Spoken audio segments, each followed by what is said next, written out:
Hello student, welcome back to success Mantra. तो स्वागत है एक बार फिर से आप सभी का हमारे the Hindu daily news analysis में। तो आज यानी कि 26 जून 2025 के द हिंदू में क्या है खास जो कि एग्जाम पर्सपेक्टिव से बहुत ही ज़्यादा इंपॉर्टेंट है। चलिए जल्दी से डिस्कस कर लेते हैं। So the first news from the Hindu today is from GST Council. GST Council set to discuss having fewer items in 12% slab. तो फाइनली जीएसटी काउंसिल की जो मीटिंग है होने जा रही है आफ्टर 6 मंथ। 6 महीने के बाद ये मीटिंग हो रही है ना। जनरली जो जीएसटी काउंसिल के रूल्स एंड रेगुलेशंस हैं उसके अकॉर्डिंग जीएसटी काउंसिल की मीटिंग हर क्वार्टर पे यानी कि हर 3 महीने में होना जरूरी है ना। बट इस बार जो पहला क्वार्टर था उसको स्किप कर दिया गया एंड सेकंड क्वार्टर में है ना लगभग 6 महीने बाद जो लास्ट मीटिंग है वो दिसंबर 2024 में हुई थी। नाउ द जून 2025 में ये मीटिंग हो रही है जस्ट आफ्टर 6 मंथ है ना। तो इस वजह से मीडिया की भी और लोगों की भी बहुत ज़्यादा एस्पिरेशंस और बहुत ज़्यादा एक्सपेक्टेशन है इस मीटिंग से है ना। तो इस मीटिंग में अब धीरे धीरे डिस्क्लोज हो रहा है कि क्या क्या एजेंडा रहने वाला है इस मीटिंग का। तो इस मीटिंग का जो सबसे प्राइम एजेंडा है वो है कि 12% का जो टैक्स स्लैब है इसमें जो नंबर ऑफ आइटम है, नंबर ऑफ आइटम्स, इसको डिक्रीज करना। ठीक है। अब जब हमने जीएसटी को बनाया था 2017 में तो उसके बाद हमने बहुत सारे आइटम्स को 12% वाले स्लैब में डाल दिया था। एच बी ऑल नो है ना। कितने सारे स्लैब्स हैं जीएसटी में?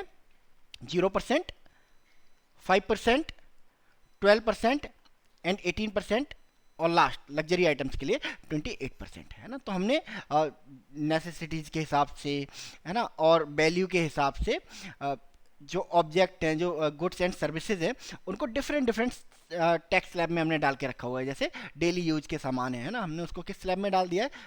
0% और 5% में डाल दिया है। ठीक है। जो थोड़े कॉस्टली हाईली वैल्यूड आइटम है उनको हमने 12% में डाल दिया है। मोस्टली सर्विस सेक्टर आपका 18% में आता है और लग्जरियस आइटम आपके 28% में आता है। ठीक है। तो इसके बाद जब ये टैक्स स्लैब को डिसाइड कर लिया गया, इसके बाद डिमांड उठी है ना कि आप कुछ आइटम्स को लेके कि आइटम्स तो 12% टैक्स स्लैब में नहीं, इन आइटम्स को 0% टैक्स स्लैब में या फिर 5% टैक्स स्लैब में होना चाहिए है ना। तो इसी को लेके है ना नंबर ऑफ आइटम्स को घटाने की बात चल रही है कि इस बार 12% वाला जो स्लैब है उसमें जो आइटम्स हैं, गुड्स एंड सर्विसेज हैं, उसको रिड्यूस किया जाएगा। अच्छा, अब क्या होगा 12% टैक्स स्लैब वाले जो पीस ऑफ टैक्स स्लैब है उसके साथ क्या होने वाला है ना। इसमें से बहुत सारे आइटम्स है ना जो डेली यूज के हैं, बेसिक नेसेसिटी के हैं या कॉमन यूज के हैं, उनको निकाल के 5% और 0% में डाल दिया जाएगा। ठीक है। इसके अलावा बहुत सारे आइटम्स को है ना जो 18% टैक्स स्लैब में आते हैं है ना, उनको 18% टैक्स स्लैब से निकाल के 12% में डाल दिया जाएगा। यानी कि कुल मिला के क्या होने वाला है, जो कंज्यूमर हैं उनके लिए विन विन सिचुएशन है। फायदा किसका होने वाला है? कंज्यूमर्स का ही होने वाला है ना। जिन गुड्स एंड सर्विसेज पे पहले वो लोग 12% का टैक्स स्लैब पे कर रहे थे है ना, टैक्स पे कर रहे थे, अब उन्हें कितना पे करना पड़ेगा? 0% एंड 5% का पे करना पड़ेगा। और जिन ऑब्जेक्ट पर वो 18% का पे कर रहे थे अब उस पर कितना पे करना पड़ेगा? 12% पे करना पड़ेगा। ठीक है। तो इससे कुल मिला के कंज्यूमर्स को फायदा होने वाला है। कंज्यूमर को फायदा होगा तो बट ओबियस सी बात है इंडस्ट्री को भी फायदा होगा है ना। बिकॉज देखो जब जीएसटी घटेगा है ना, जीएसटी टैक्स घटेगा तो इसका मतलब क्या है? कंजम्पशन राइज करेगा और जब कंजम्पशन राइज करेगा तो डिमांड राइज करेगी और जब डिमांड राइज करेगी तो सप्लाई भी बढ़ने लगेगी और सप्लाई बढ़ाने के लिए किसकी जरूरत होगी? काम करने वाले की जरूरत होगी। तो बहुत सारे एम्प्लॉयमेंट प्रोड्यूस होंगे है ना। तो कुल मिला के पूरी कंट्री के लिए विन विन सिचुएशन होने वाली है अगर इन टैक्स प्लस जो टैक्स स्लैब्स हैं जीएसटी के, इनको क्या किया जाता है? प्लस माइनस किया जाता है, यानी कि है ना रिड्यूस किया जाता है। अच्छा, अब इससे जो सरकार है ना, कुल मिला के कितना करोड़ रुपए का टैक्स स्लैब मतलब जो है टैक्स रिलीफ मिलने वाला है। तो अभी इसको लेके कोई भी खास रिपोर्ट यूनियन गवर्नमेंट की तरफ से नहीं आई है, बिकॉज है ना अभी बस डिस्कशन हुआ है, एजेंडा डिस्कसन हुआ है, और ये भी कंफर्म नहीं किया है कि इस पर डिस्कशन होगा ही होगा, है ना। ये सारे द हिंदू के इन्फॉर्म्ड सोर्स हैं जो बता रहे हैं कि इस बार 12% के टैक्स स्लैब को लेकर बात होने वाली है और इसको रिड्यूस किया जाने वाला है। इसके अलावा जो दूसरा सबसे बड़ा एजेंडा है ना, गुड्स एंड सर्विसेज टैक्स, तो इसमें गुड्स भी आते हैं, सर्विसेज भी आते हैं, है ना। तो सर्विस सेक्टर पे कंपेरेटिवली ज़्यादा टैक्स लगाया जाता है ना, सर्विसेज पे टैक्स ज़्यादा है। तो सर्विसेज पे जो लगने वाला टैक्स है ना, इसको भी कम करने की बात की जा रही है, और कुछ सर्विसेज को तो टैक्स फ्री करने की बात की जा रही है, ठीक है। The agenda of goods and services tax council is its next meeting, likely to be held in July, will include deliberations on minimizing the 12% tax slab and also finalizing the tax treatment on services intermediaries, which could provide the sector relief worth thousands of crore according to the informed sources. Removal could lead to a 3,500 crore tax relief for service industry, यानी कि अगर ये tax relief होता है तो 3,500 करोड़ का जो है रिलीफ मिलने वाला है, टैक्स रिलीफ मिलने वाला है आपकी सर्विस इंडस्ट्री को, ठीक है। तो ये जीएसटी है ना, हमने समझा कि कैसे जीएसटी वर्कआउट करता है, कैसे टैक्स घटने से, जीएसटी घटने से किस तरह से कंजम्पशन पे इम्पैक्ट पड़ेगा, कंजम्पशन बढ़ेगा, डिमांड बढ़ेगी, सप्लाई बढ़ेगी, एंड फाइनली आपका एम्प्लॉयमेंट बढ़ने लगेगा। एम्प्लॉयमेंट बढ़ने लगेगा तो परचेजिंग पावर पैरिटी भी बढ़ने लगेगी। तो इस तरह से है ना, जो less goods and services tax हैं वो एक पाथ पेव करते हैं टुवर्ड्स अ डेवलप्ड इंडिया, ठीक है। अच्छा, क्या होता है ये जीएसटी, कब इसको लागू किया गया था, चलिए डिस्कस कर लेते हैं। तो GST as we all know, GST stands for goods and services tax, ठीक है। कब इंट्रोड्यूस किया गया था इसको? 2017 1 जुलाई।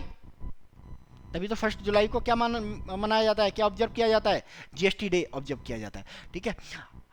101 कॉन्स्टिट्यूशनल अमेंडमेंट के थ्रू, है ना, इसे कॉन्स्टिट्यूशन में इंसर्ट किया गया है। इसके अलावा जो जीएसटी है वो एक इनडायरेक्ट टैक्स है that has replaced many indirect taxes in India such as excise duty, VAT, services tax etcetera, ठीक है। अगर फीचर्स की बात करें तो वन नेशन वन टैक्स को रिप्रेजेंट करता है, यानी कि पहले डिफरेंट सर्विस टैक्स लिए जाते थे पूरे इंडिया में, डिफरेंट स्टेट में, है ना। बट जीएसटी क्या करता है, इन सारे जो टैक्सेज हैं इनको समअप कर देता है और पूरे इंडिया के लिए एक टैक्स का कॉन्सेप्ट लेके आता है। इसके अलावा डुअल स्ट्रक्चर, ठीक है, कंप्राइजेस सीजीएसटी और एसजीएसटी, यानी कि दो लेवल पे वसूला जाता है, एक तो सेंट्रल लेवल पे और एक आपका स्टेट लेवल पे। सेंट्रल लेवल पे वसूला जाता है ना, कलेक्ट किया जाता है सीजीएसटी, और स्टेट लेवल पे एसजीएसटी। इसके अलावा इंटर स्टेट, है ना, ट्रेड के केस में आईजीएसटी भी लगाया जाता है। तो 3 टाइप का जीएसटी होता है, ठीक है।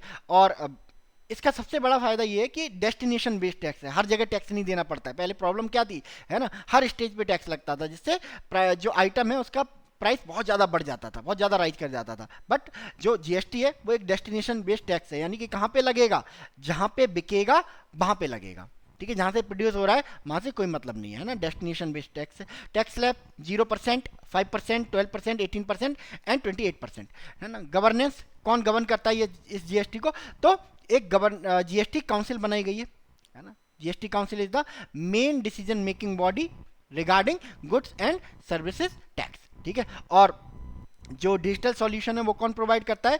जीएसटीआईएन, है ना, GSTN, goods and service tax network provide IT system for GST portal, ठीक है। जीएसटी काउंसिल, है ना, क्या है ये जीएसटी काउंसिल और कैसे बनती है ना। तो जीएसटी काउंसिल एक कॉन्स्टिट्यूशनल बॉडी है। बहुत पूछा जाता है ये क्वेश्चन, एक बार पूछा भी गया था और मल्टीपल टाइम्स पूछा जाएगा। लोग को लगता है टैक्स से रिलेटेड है, कॉन्स्टिट्यूशन से क्या ही वास्ता होगा, बट नहीं, जीएसटी काउंसिल एक कॉन्स्टिट्यूशनल बॉडी है, ठीक है, जिसको आर्टिकल 279A के तहत प्रेसिडेंट कॉन्स्टिट्यूट करते हैं ना। प्रेसिडेंट आर्टिकल 279A के थ्रू, है ना, एक जीएसटी काउंसिल को क्या कर सकते हैं, फॉर्म कर सकते हैं। इसमें कौन होगा?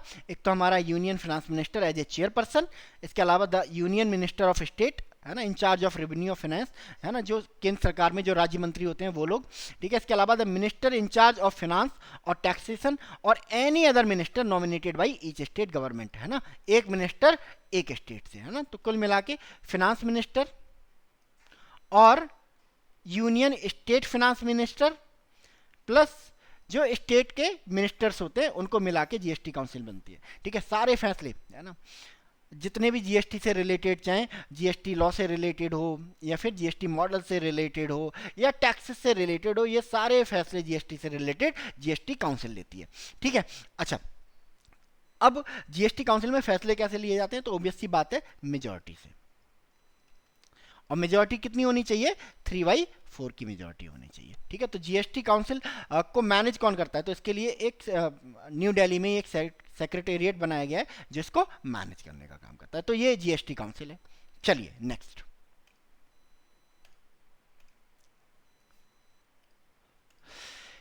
इन historic leap Indian astronaut heads to ISS. ठीक है, तो प्राउड मूवमेंट है पूरे इंडिया के लिए और पूरा इंडिया सेलिब्रेट कर रहा है, प्राइम मिनिस्टर, प्रेसिडेंट, है ना। इसके अलावा जो स्पेस लवर हैं, है ना, हमारी जो स्पेस एजेंसीज हैं, है ना, जो हमारी इंडियन स्पेस, जो कॉमन सिटीजन, जो अवेयर सिटीजन हैं, है ना, वो सेलिब्रेट कर रहे हैं इंडिया की इस विक्ट्री को, क्योंकि आफ्टर 41 ईयर्स एक हिस्ट्री एक बार फिर से बनाई गई है। और ये हिस्ट्री बनाई है मिस्टर शुभांशु शुक्ला ने। शुभांशु शुक्ला, ग्रुप कैप्टन शुभांशु शुक्ला, है ना, ग्रुप कैप्टन शुभांशु शुक्ला। ठीक है, तो हम लोगों ने पहले भी डिस्कस किया था कि ग्रुप कैप्टन शुभांशु शुक्ला को एक्जियम-4 मिशन के लिए mission pilot, as a mission pilot choose किया गया था।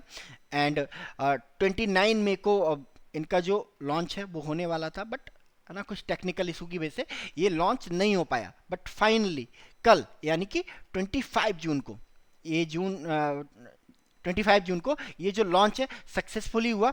और Shubhanshu Shukla after 41 years space में जाने वाले सेकंड पर्सन बन गए हैं आफ्टर राकेश शर्मा।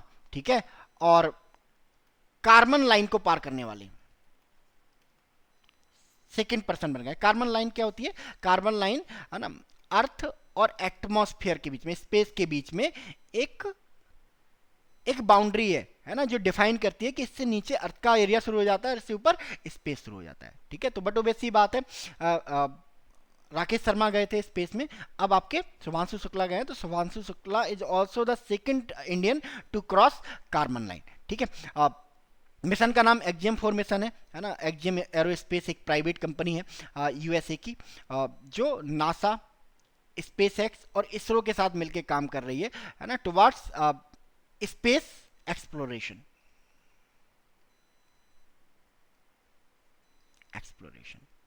ठीक है, शुभांशु शुक्ला अकेले नहीं गए, उनके साथ 4 फेलो एस्ट्रोनॉट हैं जो डिफरेंट कंट्रीज से हैं, है ना। इनमें से जो इस फ्लाइट के कमांडर हैं पैगी विटसन, यूएस से आते हैं। और इसके अलावा मिशन स्पेशलिस्ट स्वाल्ट उजांस्की, ये पोलैंड से आते हैं।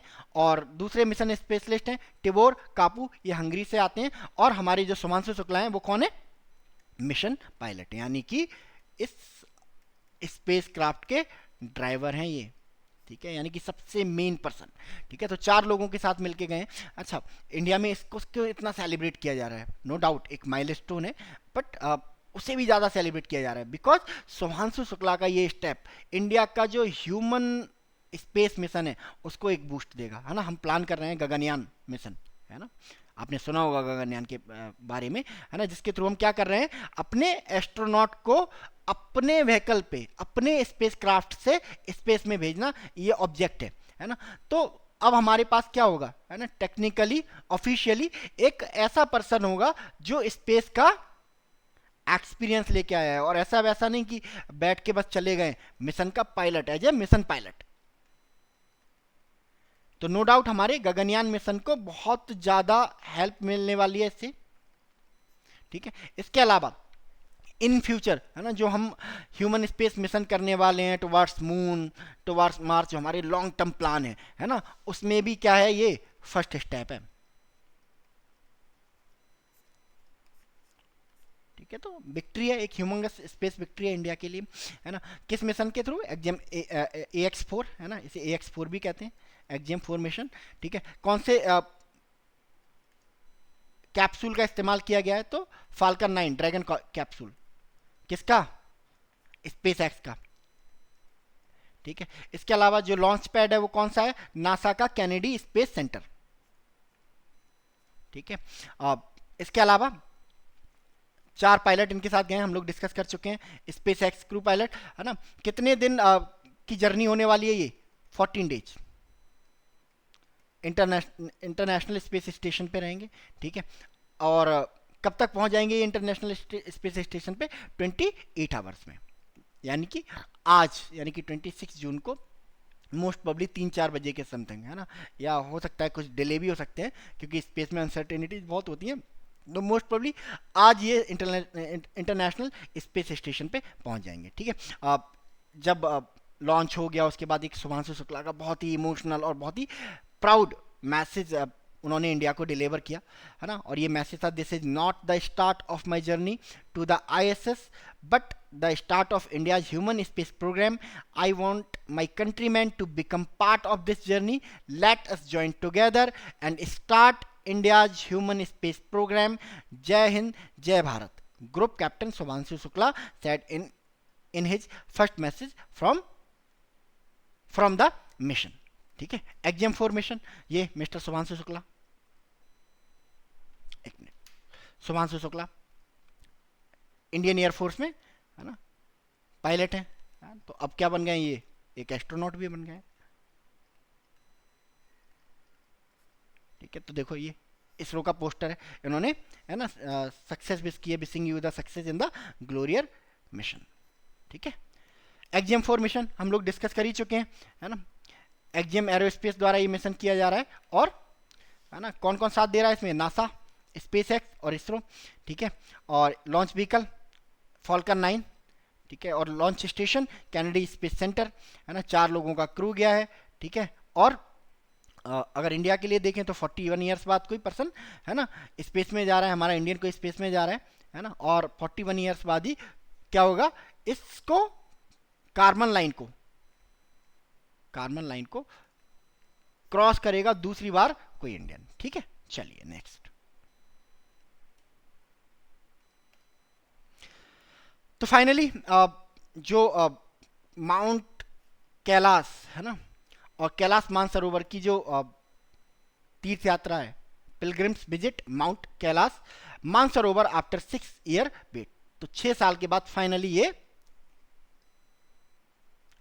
स्टार्ट हो गई है, ठीक है।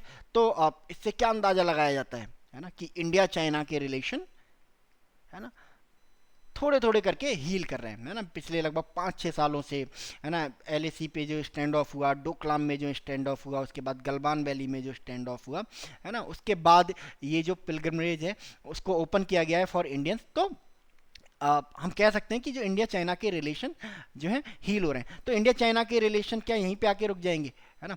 हाँ, ये एक पहला स्टेप है ना, टुवर्ड्स टूरिज्म। इसके अलावा दोनों कंट्री अभी डायरेक्ट फ्लाइट चाइना के लिए नहीं जाती, तो इंडिया चाइना दोनों एक दूसरे के लिए डायरेक्ट फ्लाइट ओपन करेंगे, वीजाज ओपन करेंगे, ठीक है। इसके अलावा एक दूसरे के कंट्री में टूरिज्म को भी बूस्ट करने का प्लान है। तो शुरुआत यहां से की जाएगी, है ना, पीपल टू पीपल कनेक्ट से, P2P कनेक्ट से,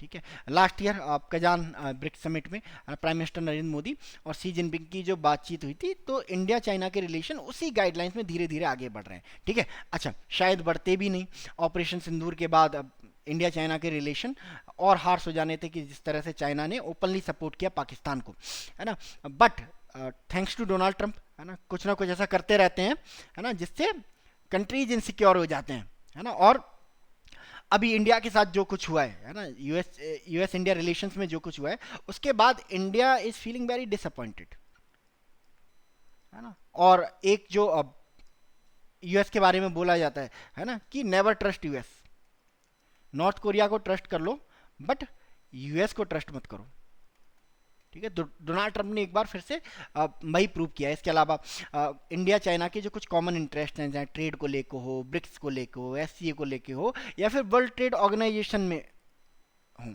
है ना, यहाँ पे इंडिया चाइना के कॉमन इशूज रहते हैं, कॉमन इंटरेस्ट रहते हैं, यहाँ पे इंडिया चाइना साथ खड़े रहते हैं, है ना। तो ऐसे में डोनाल्ड ट्रंप जब इन दोनों के इंटरेस्ट को हिट करने की कोशिश करेंगे, तो नेचुरल सी बात है कि इंडिया चाइना के जो रिलेशन है नियर फ्यूचर इंप्रूव होने वाले हैं, इफ है ना, डोनाल्ड ट्रंप का इसी तरह का रवैया रहता है towards India, China and other BRICS countries और अदर यूरोपियन कंट्रीज। ठीक है, चलिए देखते हैं नियर फ्यूचर में क्या होता है। तब तक आप लोग मुझे कमेंट सेक्शन में बताओ चाइना की जो करेंसी है वो क्या है। चलो नेक्स्ट न्यूज। तो नेक्स्ट एडिटोरियल न्यूज है, एंड एडिटोरियल है a lofty concept the governor and unwanted controversies. ठीक है, तो केरला में है ना, वैसे हम लोग गवर्नर और स्टेट गवर्नमेंट के बीच में जब तक हम क्लास देखते रहते हैं, है ना, बट रिसेंटली एक क्लास हुआ है ना, between governor of Kerala and Kerala government, है ना। और बहुत ही अगर आप देखो, दूर से देखो तो आप कहोगे कि बड़ा ही मतलब पैटिशा इशू है ना, बट इसके कुछ कॉन्स्टिट्यूशनल मायने हैं, दैट इज वाई इसको डिस्कस किया जा रहा है। ठीक है, एक्चुअली हुआ क्या, केरला के गवर्नर ने अभी राजभवन जो कि ऑफिशियल रेजिडेंस होता है वहां पर एक फंक्शन ऑर्गेनाइज किया। उस फंक्शन में भारत माता की एक फोटो लगाई गई। ठीक है, अब भारत माता की फोटो लगाई गई, यहां तक भी ठीक था, बट उस फोटो पे फूल भी चढ़ाए गए। ठीक है, जिसको स्टेट गवर्नमेंट ने बोला कि ये कॉन्स्टिट्यूशन का वायलेशन है ना, आगे से अगर आप कोई फंक्शन करो तो उसमें कॉन्स्टिट्यूशनल प्रोटोकॉल को फॉलो करो, ना कि किसी आइडियोलॉजी की, है ना। अब बात उठती है कि भारत माता की जो तस्वीर है, जो फोटो है, उससे क्या इम्पैक्ट पड़ता है। देखो, भारत माता की फोटो 1905 में अवनींद्रनाथ टैगोर ने बनाई थी। जो फोटो आज हम इस्तेमाल करते हैं, हम देखते हैं एक लेडी है ना जो झंडा लिए हुए खड़ी है, पीछे शेर है, एंड पीछे भारत का जो है एक मैप बना हुआ है, अखंड भारत का एक मैप बना हुआ है, दैट इज कॉल्ड भारत माता की फोटो। तो उस भारत माता की फोटो को लगाया गया था। पहले भी लगाया जाता था, आज़ादी से पहले भारत माता की जय slogan was the very emotional slogan for our freedom fighter, है ना। तो इसमें कोई इशू नहीं है ना, बट गवर्नमेंट फंक्शंस में, है ना, इससे थोड़ा बचना चाहिए, है ना।